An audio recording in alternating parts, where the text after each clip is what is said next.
गांव के पास बसे एक छोटे से कस्बे में मोहन नाम का एक साधारण किसान रहता था।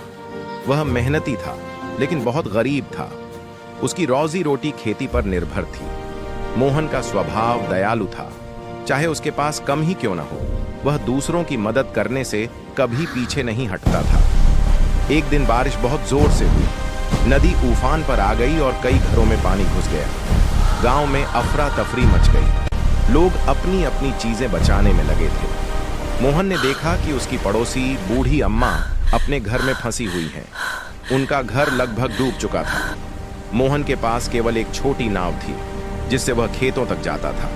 उसने बिना देर किए, अपनी जान की परवाह किए बिना नाव लेकर अम्मा के घर की ओर बढ़ाया।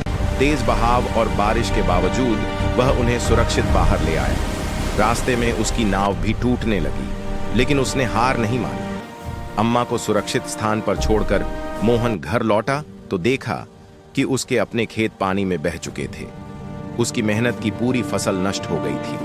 मोहन को बहुत दुख हुआ, लेकिन उसके मन में संतोष था कि उसने एक जान बचाई है। कुछ दिनों बाद सरकार की ओर से गांव में सहायता पहुंची। अधिकारियों को मोहन की बहादुरी और निस्वार्थ मदद के बारे में पता चला। उसे आर्थिक सहायता मिली और नए बीज भी दिए गए।